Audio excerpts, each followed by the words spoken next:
A homeless little boy says, "Hey sir, I think you're my dad." The billionaire CEO turns around and freezes in shock when he sees the boy's face. Before we begin, let us know in the comments where you're watching us from, and please like this video to support the channel. Now sit back, relax, and enjoy the story. The conference ended late. Cameras still swarmed the front steps of the building, waiting for another shot of Graham Wilder, the elusive tech billionaire, whose company had just announced a billion-dollar acquisition. His assistant had already slipped out to call the car around, but Graham had no patience left for staged handshakes or shallow interviews. He ducked through the service corridor, past a startled janitor, and pushed the heavy door open into the alley behind the venue. A delivery truck rumbled nearby, the air thick with the sharp scent of wet concrete and overcooked fast food from the next street over. He adjusted his coat, eager to disappear into the tinted SUV waiting at the far end. Then came a voice, clear, small, and far too certain for its size. "Hey sir, I think you're my dad." Graham didn't stop at first. He assumed it was a street kid trying for a dramatic angle. But something in the way the words were delivered, not desperate, not rehearsed, just said like a fact, made him pause halfway to the car. He turned slowly. The boy stood there like he wasn't afraid of anything, not even being ignored. Dirt smudged his jeans and jacket, both too thin for Chicago in November. A backpack hung lopsided off his shoulder, the strap fraying at the edge. His hair needed a cut, and his sneakers were splitting at the sides. Still, the kid stood with his chin raised, like he knew exactly what he was doing. Graham looked down at him, half a second from waving over security when his breath caught. Something about the boy's face made him forget what he was about to say. He didn't look like a copy, but something felt familiar. There was a shape there.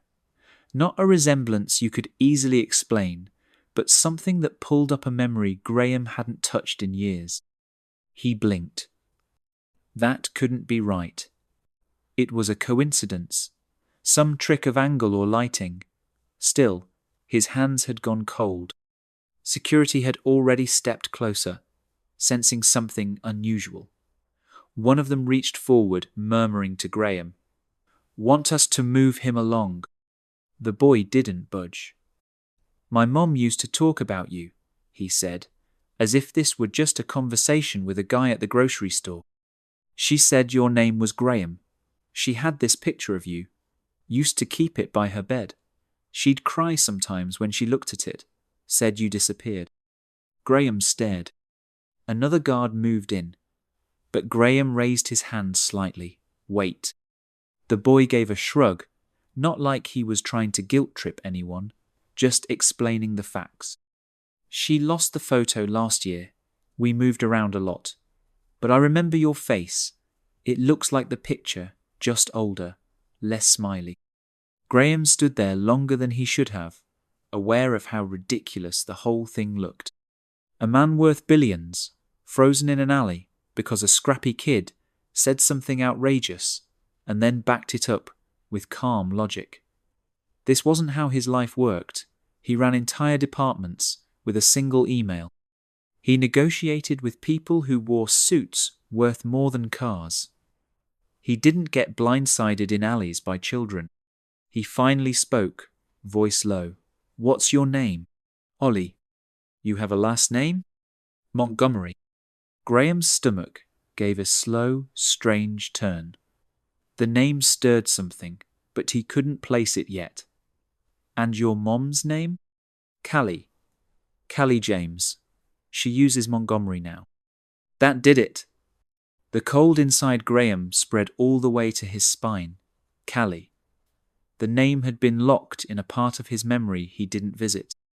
She had been the only thing in college that ever made him consider slowing down, until he'd made the choice not to. Until he disappeared without a word and never looked back. He didn't answer Ollie. He just turned, and walked to the car. His driver opened the door, already moving to ask about the delay, but something in Graham's face made him think better of it. Graham got in without speaking. The city lights blurred past the window as they pulled away, but he wasn't seeing them. He sat back in his seat, hands folded, unmoving, while the car wound its way through downtown. The image of the boys stayed with him. Ollie's posture, the plainness of his tone, the sharp way he spoke without flinching. It wasn't just what he said, it was how. That was what made it so difficult to shake. Back at the penthouse, Graham poured a glass of water and set it on the kitchen counter without drinking it. He stared at it for a while, then walked into his office and opened the safe behind a painting. He hadn't opened it in years. Inside was a slim folder with a few old photographs and letters he hadn't read since his 20s. Among them, near the bottom, was the one picture he still had of Callie. She stood under a campus tree, laughing, holding a coffee, and wearing a hoodie 2 sizes too big. She looked the way she always had in his memory, alive, sincere, and totally out of step with the ambition that had eventually pulled him away. Graham sat down in the chair by the window and studied the photo for a long time. Her eyes in the photo were half squinting in the sun. The boys weren't the same. Not exactly. But the smile, there had been a flash of it earlier. That slight lopsided curve that Callie used to give when she knew she was right and didn't need to prove it. He hadn't thought about her in years. Not really. There was always something else to do. More capital to raise, a product launch, a lawsuit to handle, a schedule that left no room for ghosts. Now the ghost had a name and stood 4 feet tall. He finally stood, set the photo on the desk, and stared out at the city. From this high up, everything looked manageable. Problems were just blinking lights and GPS tags. Ollie didn't fit that system. He didn't wait in line or schedule a meeting. He just appeared and said something that now Graham couldn't forget. It wasn't proof. Not yet. Maybe the kid had guessed. Maybe Callie had talked about him and the boy had made a story out of it. Maybe it was all a wild coincidence. But deep down, Graham already knew that wasn't it. He reached for his phone and opened the contacts list. He hadn't spoken to anyone who knew Callie in years, but he knew where to start. His assistant could track down old college records, maybe find a current address, discreetly. He put the phone down before sending the message. First thing in the morning. He sat back down, photo still resting on the desk, and let the silence stretch. The photo stayed on Graham's desk all night. He hadn't planned to keep looking at it, but every time he walked past, he'd pause and glance down as if it might change. He left for work early the next morning, sharp-suited and silent, but the usual rhythm wasn't there. Meetings ran past him without sticking. The numbers made sense, but they felt distant. Even the product launch briefing, the thing his entire company had been gearing up for, barely held his focus. When his assistant, Natalie, knocked on the glass door and stepped in with a question about Singapore logistics, he barely heard her. She paused. "You want me to handle it?" He nodded without thinking. Then, almost as an afterthought, he said, "Can you find someone?" quietly. She didn't need clarification. Natalie had worked for him long enough to hear the shift in tone. Name? Callie James. Might go by Montgomery now. I don't want press involved, no trail. Natalie didn't ask why. She just left with a nod. By mid-afternoon, he had an address. It was a shelter tucked between a faded laundromat and a discount dental office, far south of the city centre. No press, no cameras, nobody from his world. Graham had the driver stop a few blocks away and walked the rest. The sidewalk was cracked, paint peeling from door frames. Cars were parked at strange angles. Some missing tires. He pulled his coat tighter, but not from the cold. He didn't go in right away. He waited across the street by a half-dead tree until she came out with a crate of canned goods. She moved slower than he remembered. Not old, just tired in a way that had settled into her posture. Her hair was tied back, her clothes simple and clean, but clearly second-hand. She laughed at something one of the other volunteers said and handed him a can. Graham didn't catch the joke. He was too focused on the way she moved, how she still tilted her head slightly when she listened. It was her, no doubt. He stayed until she left, following her from a distance as she walked several blocks to a parking lot behind a shuttered gas station. She unlocked the back of a dusty sedan and pulled out a thin blanket. Ollie sat in the front seat, waving at her through the glass. She climbed in, and the car didn't start. No one drove off. They just sat there. That told him everything. The next morning, he sent a car to her last known location with a simple message. Business opportunity. 1 hour. Black sedan. It was bait, but clean bait. Enough to get her curious. Enough to keep things on his terms. She stepped out of the car at the restaurant looking cautious, chin high, wearing a jacket too light for the wind. The hostess, already briefed, led her to a private table by the windows. Graham was already sitting, a glass of water untouched in front of him. Callie stopped when she saw him. No gasp, no stunned silence. Just a long, unreadable look. He stood. "You've got nerve," she said flatly, not sitting. "You came," he answered. "I thought it was a job interview, not a reunion." He nodded toward the chair. "Sit, please." She hesitated, then sat down across from him, her hands resting carefully on her lap. For a few seconds, neither of them spoke. The waiter approached, but Graham waved him off. "I saw Ollie," he said. Her face didn't change. "I figured." "He told me," his mum cried over a photo of a man named Graham. "Said you kept it by your bed." Callie didn't look away. "He asked questions. I answered the best I could. I never told him to chase you down. You didn't think I deserved to know?" "I tried," she said, the edge in her voice finally cracking through. "Back then, when I found out. But you were gone. Number disconnected. No address, no LinkedIn even. You dropped off the face of the earth. I was building something." She gave a short laugh, not amused. "Yeah, you built an empire. Congrats." Graham exhaled slowly. "You should have tried again. I had a newborn and no job. You think I had time to hunt down a ghost?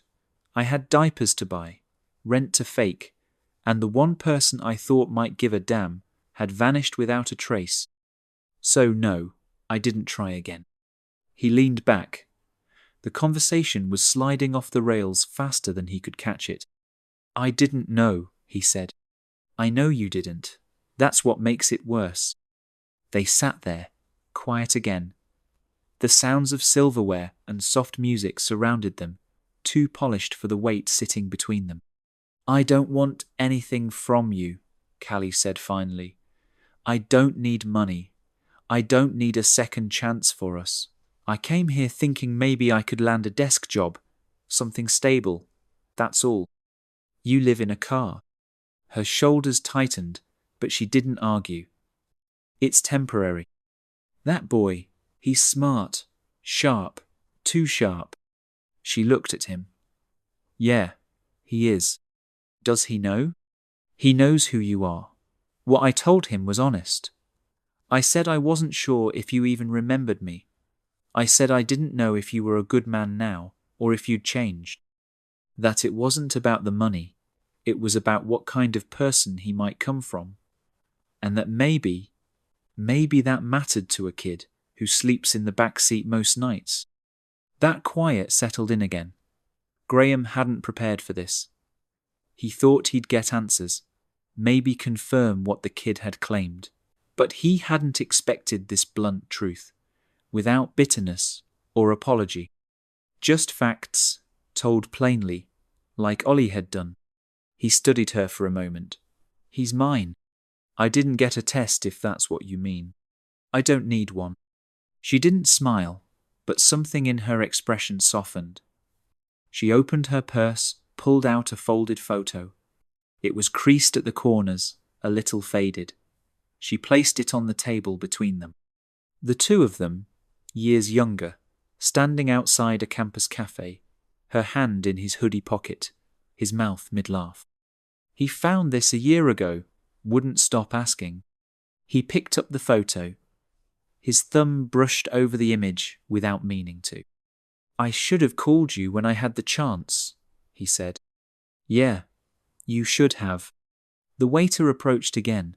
Graham gestured for the check, but Callie stopped him. You're not fixing this with lunch and a car ride. I know. I'm not going to let you walk in and play hero. I don't want to be a hero. She stood up. Then figure out what you do want. Because Ollie's not a project. He's a kid who thinks the world is broken, and he's trying to hold it together with jokes and crayons. She walked out without waiting for him. Graham remained at the table, the photo still resting in front of him. He picked it up again, held it a little longer this time, then slid it into his coat pocket. The bill came. He left double the tip and didn't say a word all the way back to the office. Graham didn't try to contact Callie again right away. He spent the weekend at home, walking past the photo now pinned under a paperweight on his desk. He picked it up more than once and nearly called her each time, but something always stopped him. On Monday morning, before stepping into his car, he handed a sealed envelope to Natalie with just a name and address on it. She raised an eyebrow. Private? Completely. Inside was a swab from a DNA test he'd ordered overnight. 2 days later, Natalie handed him another envelope without saying anything. He opened it in his office, staring at the single word beneath the results header. Positive. The rest of the paper blurred. His hand closed around it, but he didn't react. He just sat there in the silence of the glass-walled room, trying to connect the new fact with the rest of his life. Ollie was his son. That was final. No more questions. And he didn't know what to do with that. Graham had built his life like a skyscraper, methodically, with blueprints and budgets, with risk analysis and clean lines. There were no surprise rooms in his world, no corners left unlit. This unexpected, uninvited connection was a breach in the foundation. He didn't tell Callie about the test. He drove to the shelter instead and waited until she emerged for her usual morning shift. This time, she saw him before he spoke. She hesitated, sighed, and walked over. You want something? She asked. I talked to a principal at a charter school. Ollie's missed a lot of days. I didn't bring it up to him. Her arms folded. And you think that's news to me? I also found an apartment, furnished, temporary, close to the school. She gave him a look that landed hard. I said I don't want charity. You said you don't want handouts. I'm not offering one. He needs sleep, a desk, a working lamp. You're doing everything you can, but it's not enough right now. Silence stretched. She didn't thank him, but she didn't say no either. Ollie moved in 2 days later. Callie came too, under the condition that it was month to month and on her terms. She unpacked in under an hour, refused the welcome basket the building had left, and made Ollie write thank you notes to the school staff before his first day. Graham watched it all from a quiet corner of the apartment, knowing better than to interfere. He tried to spend time with Ollie that first week.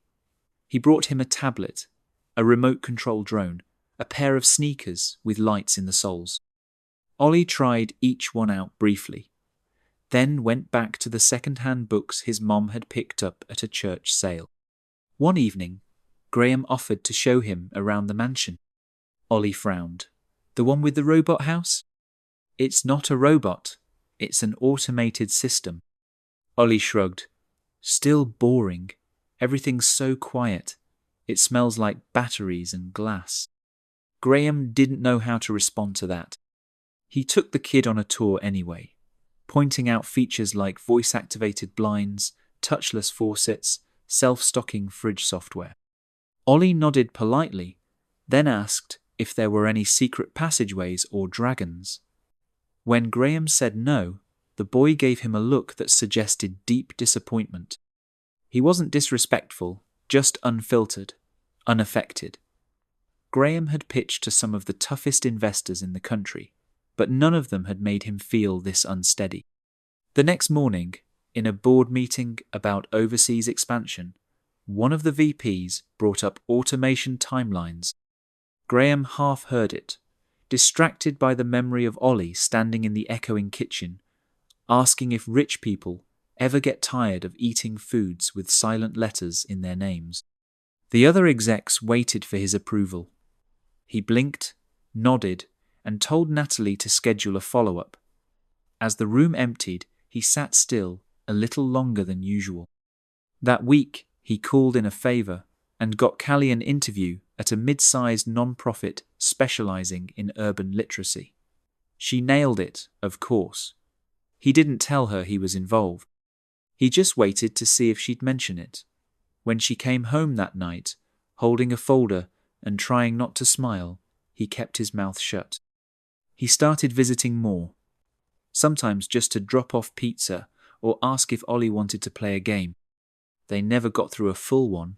Ollie got bored easily and made up his own rules, but Graham kept showing up anyway. They argued over math problems, watched old sci-fi movies. One night, Graham caught Ollie drawing comics about a superhero who used sarcasm to fight villains. The hero's sidekick wore suits and always looked confused. Callie laughed when she saw the sketch. As the weeks passed, memories Graham had buried started surfacing. He remembered Callie's dorm room filled with plants, how she always had a half-finished mug of tea by her elbow.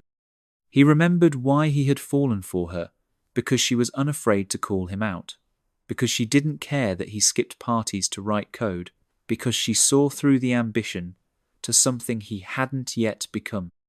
But he also remembered why he'd left. It hadn't been cruelty, just momentum. The startup had hit a crisis point. Funding was tight. Time was a currency he couldn't afford to spend on anyone but his engineers and investors. He hadn't ended things. He'd just stopped showing up. One missed call turned into 5. Then a year passed. Then 5 more.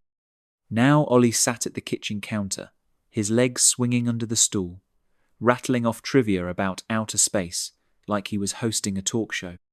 Graham tried to follow, but the kid's mind jumped from topic to topic like a skipping stone. Some days, Ollie softened around him. Other days, he clammed up and went back to sketching aliens with sarcastic sidekicks. Graham didn't push. He'd missed the early chapters. He was still trying to figure out where his pages fit. It was obvious Ollie didn't completely trust him, not yet. He tolerated the visits, sometimes even seemed to enjoy them, but there was a guardedness underneath. Graham caught it in the way the boy watched him leave, always pretending not to care. One night, Graham came by with a book of puzzles and offered to help with homework. Ollie waved him off. I already did it. Even the word problems. They were boring. I rewrote them so they were about dinosaurs instead of trains. Graham opened the workbook. Sure enough, one problem had been altered to ask, if 2 velociraptors leave the cave at 3 p.m. and one eats a goat every 10 miles. He stared at it. You changed all of them? Most. Trains are boring. Graham considered arguing, then didn't. He stayed anyway, watching the kid sketch a robot dinosaur on the margin of the page. He didn't say anything. He didn't need to. And Ollie didn't look up, but he didn't tell him to leave either. The dinosaur math stayed taped to Graham's fridge for almost a week before Ollie replaced it with a comic panel of a robot and a raccoon arguing about rent. Graham didn't take the old paper down. He just shifted it slightly to make room. He'd never been someone who kept things on his fridge, never needed to. But now the magnets were cluttered with drawings, schedules from the charter school, and a crooked Polaroid of Ollie holding a pizza slice like a trophy. Things had settled into a strange, workable rhythm. Graham came by a few evenings a week, always with something in hand, a puzzle book, a weird science toy, a stack of comics. Ollie didn't always engage, but he no longer flinched at the doorbell or questioned why Graham was there. Sometimes they sat quietly at the table while Callie graded papers on the couch. Sometimes Graham brought takeout and pretended he didn't notice when Ollie snuck extra dumplings. They weren't a family, not exactly. But something had begun to hold, which was when the story broke. Natalie walked into his office at 5 a.m., pale and holding her phone like it might bite. "You need to see this." She handed it over. A gossip site he'd never heard of, splashed with a blurry zoom lens photo of him walking into the shelter weeks ago. The headline read, "Billionaire's Secret Family, Graham Wilder Spotted Slumming in the South Side." Below it, someone had done a little digging, or guessed well. There was a side-by-side photo of Graham and Ollie, both mid-step, both caught at awkward angles, with a big red circle drawn around their matching chins. He stared at it for a long time without speaking. "It's spreading," Natalie added. "2 finance blogs already picked it up. Stock's dipping. The board wants a call at noon." By 10, it was on national outlets. By 11, the morning news was running it with dramatic voiceovers and stock music. Some treated it like a scandal, some as a feel-good mystery. But the tone didn't matter. The fact that it was out there meant the company was exposed, vulnerable to speculation. The board call was brutal. No one asked whether the story was true. They asked what his plan was. Graham gave the only answer that made sense. "I'll speak publicly. This afternoon. I'll handle it." He left the office without explaining anything else. Back at the apartment, Callie opened the door with her phone still in hand. Her jaw was tight. Her voice clipped. "You leaked it." "No," he said. "I didn't even tell Natalie until this morning."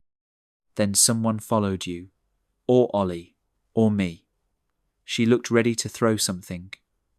"He's 7, Graham. He doesn't need to be a headline." "I know." "No, I don't think you do. I've spent years making sure he's safe, quiet, invisible, even when I had to.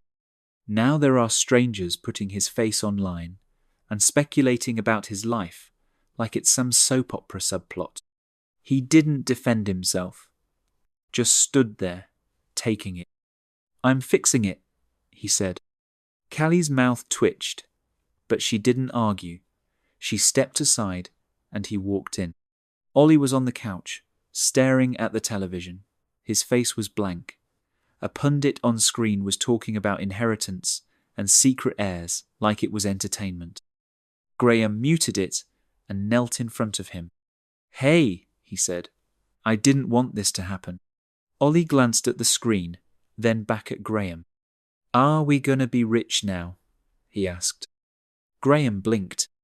"Because I want a lava lamp and a slushy machine." It was a joke, a test. Graham didn't laugh. "I don't care about the money," he said. "I care about you." Ollie gave a small shrug. "Okay, but I still want the lava lamp." At 2:30, Graham stood at a podium in a rented press room downtown. Cameras clicked as he stepped up, and reporters leaned in, ready to pounce. He didn't use a script. 7 years ago, I made the worst mistake of my life, he said. I chose my ambition over someone who mattered. I left someone behind, and I didn't know what that choice would cost until recently. He kept it short. No names, no sensational details. He didn't offer excuses, just the truth, pared down to its bones.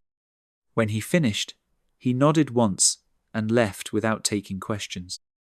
The fallout was immediate. Social media split into camps, those who thought it was manipulative PR spin, and those who praised him for owning up to it. Financial analysts called it a distraction. Parenting blogs called it redemption.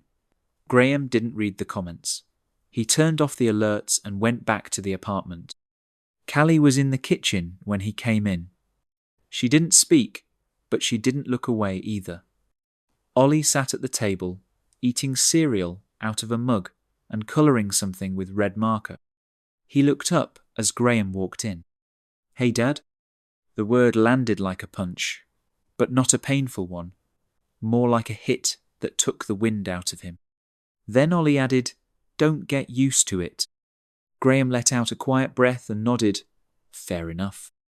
Later that night, when Callie turned off the TV and stood in the doorway, watching Ollie drift off to sleep on the couch with a comic across his chest, she didn't yell anymore. She just asked, "You really planning to stick around?" "I am." "You're not great at this." "I know, but he likes you." "That part's mutual." She nodded, "Then get better, fast." Graham didn't answer. He didn't need to. For now, the lava lamp was on order. And tomorrow, Ollie wanted to build a blanket fort. Graham cleared his calendar. The lava lamp arrived 2 days after the press conference, bubble-like and slow, casting a blue-green glow across Ollie's room like underwater light. He stared at it for a solid half hour before declaring it mildly acceptable, which, by Ollie's standards, bordered on a rave review. The next day, Graham brought over a few more boxes, things to help Ollie settle in better. Books, a desk, a nightlight shaped like a dinosaur. But when the neighbour across the hall asked if Graham was the dad, and Callie overheard, she gave him a look that made it clear things couldn't stay like this. Not with the media sniffing around the building and Ollie's photo still floating around social feeds. So Graham offered the mansion. Temporarily, he said, just while the buzz died down. No strings, no weird expectations. Callie didn't answer immediately, but by the weekend they were packing. Not that there was much to move. A few suitcases, school supplies, Ollie's growing collection of odd trinkets. Graham had the staff prepare 2 of the guest suites, though he stripped most of the tech from Ollie's room before they arrived, remembering the robot house's boring line all too well. Ollie's first impression of the mansion was enthusiastic but fleeting. He darted through the entryway, explored every hallway, then ended up in the main kitchen staring at the touch panel near the fridge. The automated assistant greeted him by name, and Ollie immediately frowned. "Do you have one that doesn't talk?" Graham blinked. "You don't like it?" "It's creepy. And bossy. Most people think it's convenient. Most people are lazy." He refused to use it after that. Graham caught him one afternoon trying to open the fridge with a paperclip, claiming he wanted to see if it had a soul. Later, Ollie stuck googly eyes on one of the floor-cleaning bots and named it Lester. The robot started bumping into walls more than usual, but Ollie insisted that was part of Lester's charm. Callie rolled her eyes at the antics, but her shoulders had relaxed a little since moving in. She cooked sometimes, helped with the garden, and slowly started making the space feel less like a showroom. Graham noticed the changes in small ways. Blankets folded differently, a new brand of cereal in the pantry, a coffee mug that didn't match any of the pristine sets he owned. Their conversations grew easier too. Short, at first, then longer. Mornings over coffee. Evenings on the back patio after Ollie was in bed. Graham hadn't realised how much he missed talking to someone who knew him before all of this, before the meetings, the headlines, the careful, curated version of himself he presented to the world. Callie still challenged him, still didn't let him slide past real answers, and she listened, not like someone looking for an opportunity, but like someone still trying to understand who he'd become. Still, there was a line she didn't cross. She was here, yes, but not with him.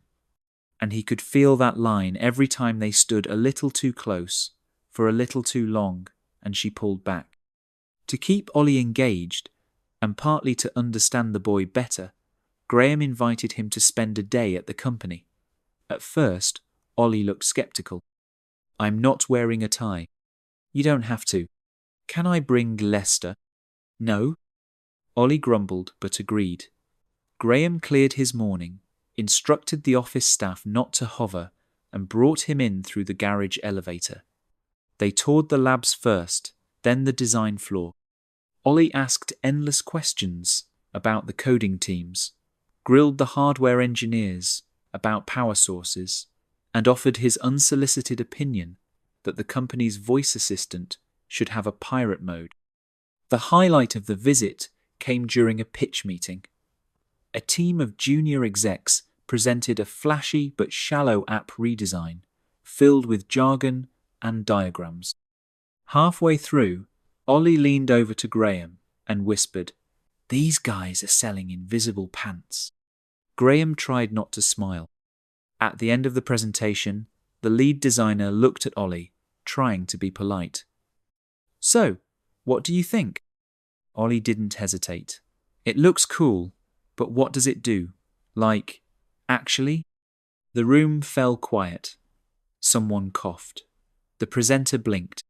"Well, because if it's just shiny and pointless, you should add dragons. At least that way, people will be distracted." Afterward, Graham bought him ice cream. Ollie ordered pistachio and declared the meeting mildly productive. Back at the mansion, routines started forming without anyone really trying. Graham made breakfast more often, burnt eggs at first, then slightly less burnt as time went on. Ollie read out loud at night, switching voices for different characters, often giving Graham the worst parts on purpose. Dinners were shared around the long table that finally saw regular use. One afternoon, Graham found Ollie curled up in the library, reading one of the old sci-fi novels he used to love himself.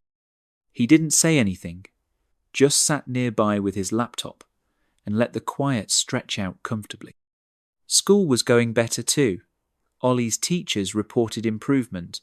He was turning in assignments on time, participating more, even smiling more. The other kids still didn't know quite what to make of him, but Ollie seemed to prefer it that way. Everything felt like it was moving towards something stable. Then Callie got the offer. She found Graham in the kitchen one evening, reading over budget notes. She didn't sit, just handed him the letter. "It's in Portland," she said. "Program director, real salary, health insurance, benefits. I didn't apply. They reached out after that literacy initiative picked up traction." He read the offer twice, then set the paper down carefully. "They want you to move? 3 months from now. What did you tell them?" "That I needed time." They didn't argue. There was no yelling, just that quiet weight pressing between them. "You should take it," he said. "That's not what I asked." He folded his arms, unsure of what else to say. "It's a good offer." "It is." "Then you should take it." She nodded slowly. "I'd be taking him with me." "I know." Ollie came in then, wearing his favourite blanket like a cape and dragging a stuffed raccoon behind him. He didn't hear what they were talking about, just asked if anyone wanted popcorn. Graham watched him disappear into the next room, not answering. Callie followed, and the moment passed. But that night, the mansion felt colder than usual, the rooms too large, the silence too complete. Graham stood in the hallway, outside Ollie's room, for a long time, listening to the low hum of the lava lamp, wondering how long this version of his life was going to last, and whether he was brave enough to fight for it. The next few days passed in a quiet kind of limbo. The Portland job offer stayed folded on the kitchen counter, untouched, but never out of sight. Graham didn't bring it up again, and Callie didn't volunteer an update. They both tiptoed around it, filling the space with small talk and Ollie's commentary on whatever he was building that week. Some kind of duct tape racetrack that snaked through the hallways and occasionally tripped the cleaning bots. But beneath it all, the question lingered, the unsaid. Graham caught himself watching them both more than usual, Ollie singing to himself while brushing his teeth, Callie laughing at a joke Ollie made about Graham's haircut. It was like observing a life he wanted badly, but still wasn't sure he belonged to. He finally broke the silence late one evening, when Callie was sitting on the couch, reviewing reading materials for the literacy centre she'd been helping part-time. You don't have to leave. She didn't look up right away. I might not have a choice. You do. You could work here. That made her lift her head. At your company? I'd create a role. Community outreach. Literacy development. Something that uses what you've already built. It wouldn't be a favour. You'd have full control. She blinked at him. You'd create a role. I can. I do it all the time. That's not a real job, Graham. That's a parachute. It's not. It's an offer based on what you're good at. You think I want to be some internal pet project? Something you can point to when people ask what you're doing to be a better man? His jaw tightened. That's not what this is. It is, though. Maybe not to you, but that's exactly how it would look. To the board, to the press, to me. You offer it because you care, but it still comes from a place of power, and I don't want to owe you anything. You wouldn't owe me. Yes, I would, because I'd be staying in a house I didn't pay for, taking a job I didn't earn, trying to raise a kid who's already stuck in the middle of your circus. He's our kid. That made her pause. Graham stepped closer. You don't need to go. Not for a job, not to protect him. Callie looked down at her notes, then set them aside. Her voice dropped. You think I'm running? I think you're scared. I think I have a right to be. They didn't yell. There was no storm of broken plates or slammed doors, but the silence that followed cut sharper than anything either of them had said. Neither of them realized Ollie had been standing at the top of the stairs until he was gone. They searched the house first. Every room, every closet, every corner. Then the garden. Then the side roads nearby. Graham called Natalie, had her contact security. Callie called the school. Graham checked the security footage himself, fast-forwarding until he saw the blurry image of Ollie slipping through the back gate just after 9 p.m., wearing a hoodie and carrying a backpack. By midnight, the temperature had dropped. They drove the neighbourhood in slow loops. Callie leaned out the window at every stoplight, calling his name.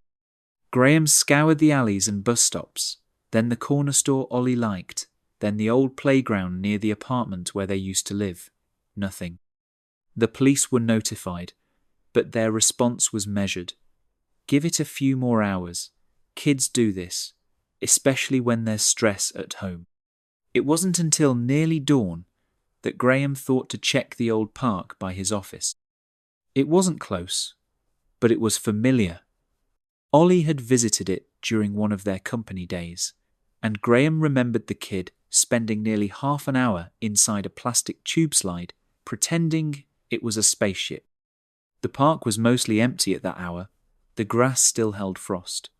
Graham moved quickly, flashlight scanning benches and corners, until he saw a small pair of shoes sticking out of the slide. He didn't call out, just walked over, crouched down, and peered inside. Ollie was curled up tightly, his backpack under his head like a pillow.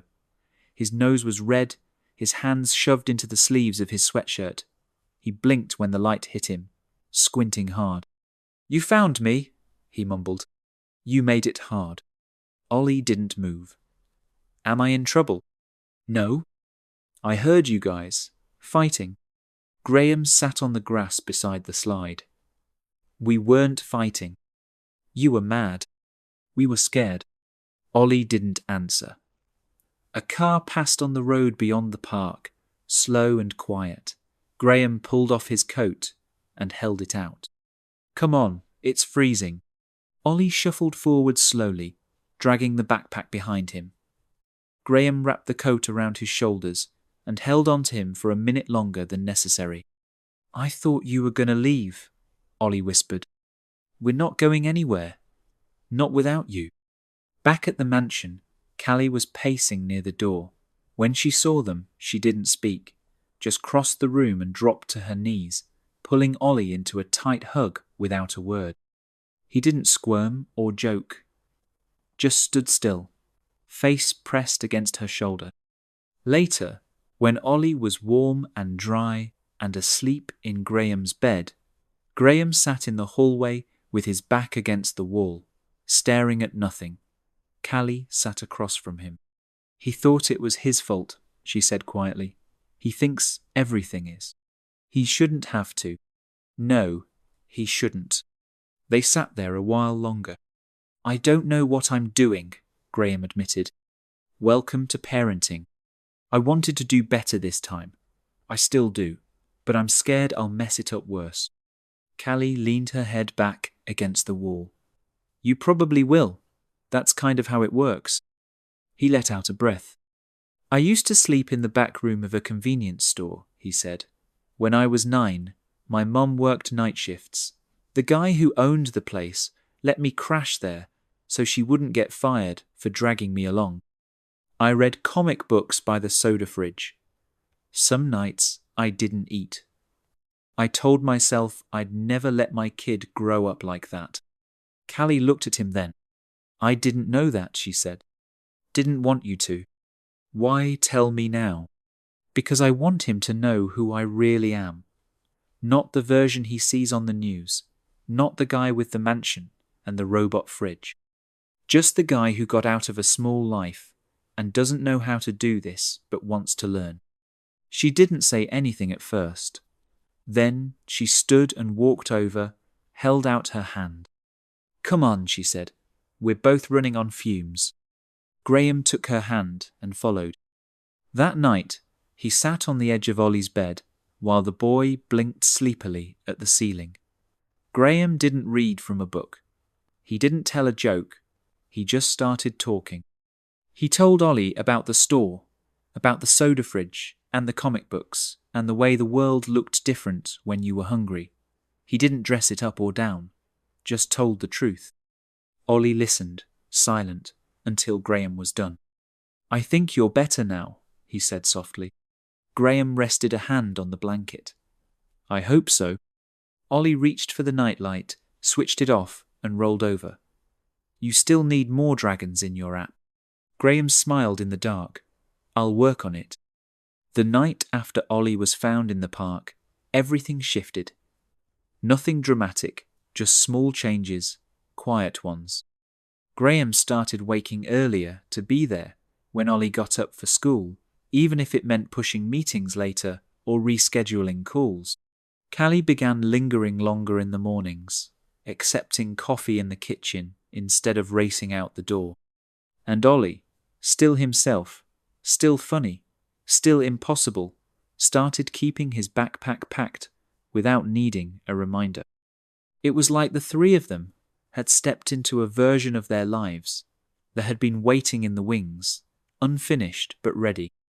2 weeks later, Graham was packing for a conference in Berlin when Ollie handed him a flyer, folded 3 times and slightly sticky from having been in a lunchbox. "You can't go," Ollie said. "You'll miss it." Graham glanced at the paper, the school talent show. Ollie's name was on the list near the bottom. "You're performing?" "I'm doing a story, like a monologue, but funnier." Graham looked at the calendar on his phone. The Berlin flight was in 36 hours, and the show was the next night. He could technically make both, but it would be tight. Stressful, not ideal. "Do I need to wear something specific?" he asked. Ollie grinned. "No ties. They mess with the vibe." Graham cancelled the flight before dinner. The conference could run without him. Someone else could take the stage, explain the product, shake the hands. It wasn't a hard decision, but it felt big anyway, like a rerouting of something fundamental. At the talent show, the gymnasium was packed with parents holding up phones and younger siblings clutching half-deflated balloons. Graham sat between Callie and a second-grade classmate who wouldn't stop kicking the leg of his chair. When Ollie's name was called, Graham instinctively raised his phone, even though he'd never recorded a video in his life. Ollie walked onto the stage, small but steady, holding a single index card and no props. The lights hit him, and he squinted for a second, then launched into his piece without hesitation. "It's called My Dad Used to Be a Robot," he said. The crowd laughed. He nodded like he expected that. Not the scary kind, not the ones from space, the business kind. He wore suits and talked in numbers and said things like, "Let's circle back," and "That's not scalable." At first, I thought he didn't have a heart, but it turns out he just had a busy one. More laughter. Graham felt something in his chest twist, warm and unfamiliar. But then one day, he learned how to make pancakes, bad ones, and he listened to my dumb stories, and he let me name his robot vacuum Lester. And I think maybe he's not a robot anymore. I think he's learning to be something else. There were no fireworks, no dramatic music, no slow clap, just real applause, full and generous. Graham didn't record it. He just sat there, blinking too fast and clapping too hard, and when Ollie returned to his seat, Graham ruffled his hair without thinking. Ollie let it happen. After that night, something opened in Graham. He stopped waiting for permission to be involved. He signed up to help at the community centre, where Callie still volunteered once a week.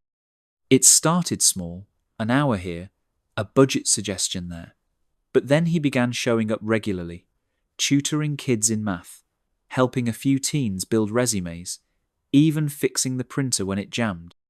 He didn't announce his name or expect recognition. Most of the kids just called him the guy with the good snacks. He met parents who worked double shifts, kids who didn't have laptops, teachers burning out on paperwork. For the first time in years, he saw what money couldn't fix directly, only support. And he liked being useful in ways that didn't involve bottom lines. Back at home, Ollie started including him in his sketches.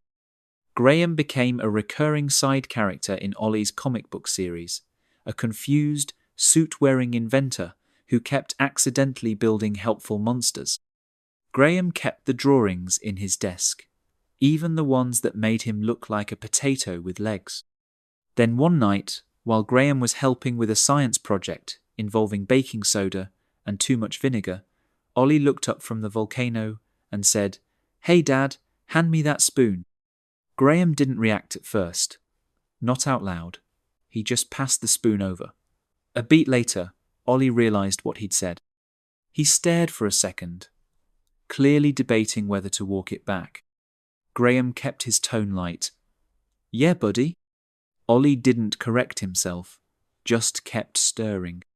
Callie, standing in the hallway, had seen the whole thing. She didn't interrupt. Just watched, then turned away like she didn't want them to see her smiling. Later that night, After Ollie was in bed and the kitchen was clean, Graham found her on the back patio, arms folded, gaze on the yard where Lester, the vacuum bot, occasionally got stuck in the flower beds. He stepped outside and stood beside her, the air cool but still. "You know I didn't expect any of this," he said. "I know, but now that it's here, I don't want to lose it." Callie glanced at him. "I still don't know if I trust it. Or you." "I get that." She was quiet for a long moment. "You're not who you used to be," she said. "But I don't know if this version of you lasts. You build things. You move on. I don't want to move on from this." She looked at him, really looked at him this time. Graham didn't pull out a ring. He didn't go down on one knee. He just stepped closer. "What if we really tried this?" he asked. "You, me, and him. Not as a temporary fix, as a real thing." She didn't answer immediately. Then, slowly, she said, "I'll think about it." They stood there another minute before a window creaked open above them. Ollie's voice floated out. "Just kiss already." Graham looked up. "Go to sleep." "I can't. My future depends on your choices." Callie laughed. For the first time in a long time, so did Graham. He reached for her hand and held it, not expecting anything more. It was enough. It didn't happen all at once.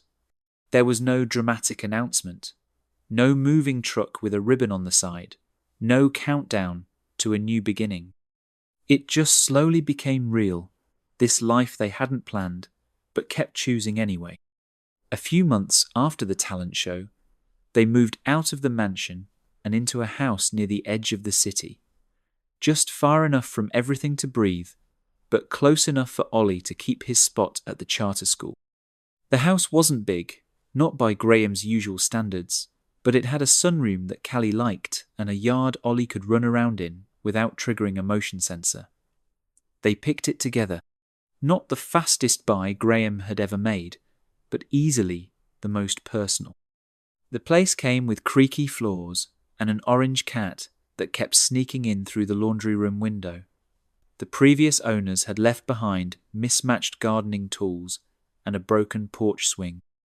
Graham, surprisingly, didn't hire someone to fix everything right away. He and Ollie patched the swing one Saturday with duct tape and a lot of guesswork.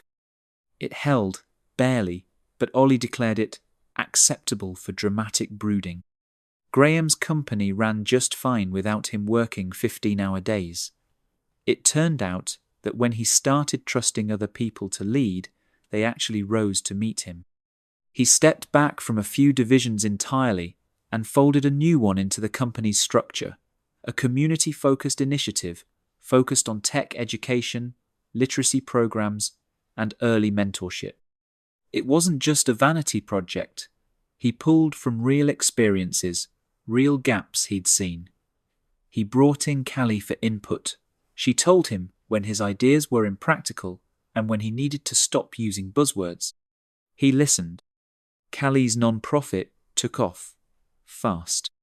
With funding and some structure behind it, she expanded her programs, hired staff, and launched a new centre near one of the school districts they'd once lived too far away from. She worked more hours, but they were hers. Chosen. Balanced in a way that didn't wear her down, like survival mode had. They didn't get married. Not yet. It didn't feel necessary. They were all under one roof. They shared groceries and bedtime duty, school pickups and Netflix passwords. Graham made school lunches that Ollie sometimes actually ate. He built a spreadsheet to manage the grocery budget, which Callie promptly ignored in favour of scribbling notes on a chalkboard near the fridge. They argued about whose turn it was to sweep the kitchen and which way the toilet paper roll should face. It was real, messy, steady, and theirs. Ollie took to his new school with the same sideways enthusiasm he brought to everything. He still couldn't stand gym class, but he joined the comic book club and promptly hijacked it. By the second month, he'd convinced the other kids to help him write and illustrate an original series about a time-traveling raccoon and his dad, a reformed villain who used to build evil gadgets, but now ran a taco truck. He brought the sketches home, scattering them across the dining table and refusing to let anyone throw anything away, even the badly smudged pages. Graham read every one, sometimes twice. He started leaving quiet suggestions in the margins, how to format dialogue bubbles, how to build story arcs. Ollie ignored most of them, but started keeping a separate notebook titled Ideas from Dad May Be Useful. One Sunday afternoon, they had people over for the first time. A few neighbours, some of Callie's friends from the centre, and a couple of co-workers Graham actually liked. They cleared the backyard, put up lights, and borrowed folding chairs. Graham offered to grill. It did not go well. He burned the burgers, not a little, the kind of char that turns meat into abstract art. Smoke drifted up from the grill like a signal flare. Callie tried to help, but ended up laughing too hard to take over. Ollie, watching from the porch with a soda in hand, shook his head solemnly.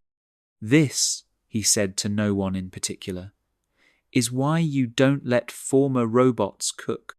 Graham threw a spatula at him. It missed. Callie kissed Graham anyway. A quick, easy thing. No big moment. No build-up.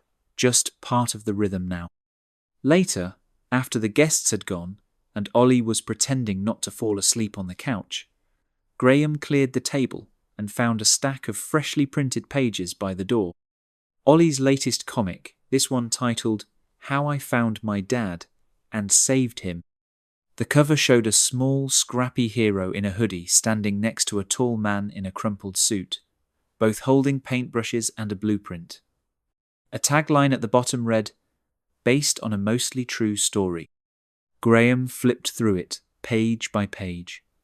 Some parts were exaggerated, others simplified, but the heart of it was all there. The alley, the mansion, the burnt pancakes, the blanket fort.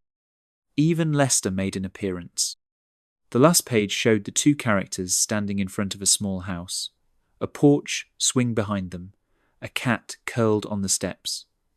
A bubble above the kid's head read, This is home now. Below that, in small print, published with support from Wilder Tech Community Creators Fund. Graham smiled, closed the comic, and set it on the counter where Callie would see it in the morning. The house was quiet now. The only sound, the soft whir of a dishwasher, and the occasional shuffle from the cat trying to break in again. He turned off the lights, walked down the hall, and paused at Ollie's door. It was cracked open just a little, enough to hear the slow, steady breath of someone deeply asleep. Graham didn't go in, just stood there for a moment, hand resting lightly against the doorframe, and let it settle. It was home. Finally. If you liked this story, make sure to give it a thumbs up. It really supports the channel. For more emotional, feel-good stories, hit subscribe and turn on the bell so you're always in the loop. I'd love to hear your thoughts, so drop a comment below and let me know what you think. Thanks for tuning in, and I'll catch you in the next one.